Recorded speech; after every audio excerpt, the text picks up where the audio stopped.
ابو سعید خدری رضی اللہ تعالی عنہ کہتے ہیں کہ اللہ کے رسول صلی اللہ علیہ وسلم نے فرمایا، اللہ تبارک و تعالیٰ کہے گا اے آدم علیہ السلام، فیقول لبیک و سعدیک، تو آدم علیہ السلام کہیں گے اے اللہ رب العالمین، میں حاضر ہوں، میں تیری سعادت حاصل کرنے کے لیے بار بار حاضر ہوں، والخیر فی یدیک، اور اے اللہ رب العالمین ہر قسم کی بھلائی تیرے ہاتھ میں ہے۔ پھر اللہ رب العالمین کہے گا اخرج بعث النار، جہنمیوں کی جماعت کو نکال لو۔ آدم علیہ السلام کہیں گے وما بعث النار، اے اللہ رب العالمین کتنے لوگوں کو نکال لوں؟ اللہ رب العالمین فرمائے گا من کل 1999، ہر 1000 میں سے 999 کو جہنم میں جانے کے لیے نکال لو۔ قال، اللہ کے نبی صلی اللہ علیہ وسلم نے فرمایا فذاک حین یشیب الصغیر وتضع کل ذات حمل حملها وترى الناس سکارى وما هم بسکارى ولكن عذاب اللہ شدید۔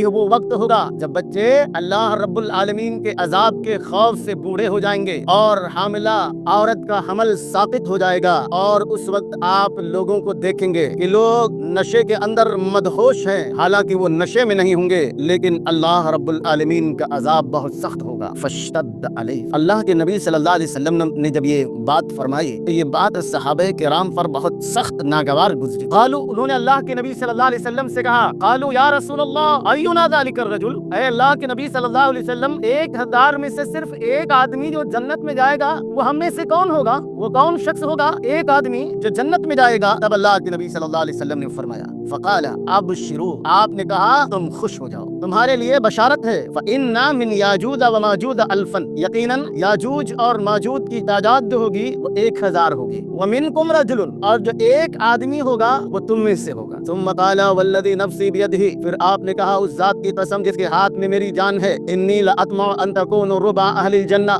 میں امید کرتا ہوں کہ تم جنت کے 1/4 رہو گے۔ کہتے ہیں فحمد اللہ وکبرنا، تو ہم نے اللہ کی تعریف کی اور اس کی بڑائی بیان کی۔ پھر آپ نے کہا والذی نفسی بیدہ، اس ذات کی قسم جس کے ہاتھ میں میری جان ہے، انی لأطمع ان تکونوا ثلث اہل الجنہ، میں امید کرتا ہوں کہ تم اہل جنت کے 1/3 رہو گے۔ کہتے ہیں فحمد اللہ وکبرنا، ہم نے اللہ کی تعریف کی اور اس کی بڑائی بیان کی۔ ثم قال، پھر آپ نے کہا والذی نفسی بیدہ، اس ذات کی قسم جس کے ہاتھ میں میری جان ہے، انی لأطمع ان تکونوا شطر اہل الجنہ، میں امید کرتا ہوں کہ تم اہل جنت کے آدھے رہو گے۔ وَإِنَّا مَثْلَكُمْ فِي الْأُمَمِ كَمَثَلِ الشَّعْرَةِ الْبَيْضَاءِ فِي جِلْدِ الثَّوْرِ الْأَسْوَدِ، اور یقیناً دوسری امتوں کے بالمقابل تمہاری مثال یا تمہاری تعداد ایسی ہے جیسے سفید بال ہوں کالے بیل کے جلد پر، او کالرقمۃ فی ذراع الحمار، یا اس نشان کی طرح ہے جو گدھے کے پنڈلی میں، گدھے کے پاؤں میں ہوتا ہے۔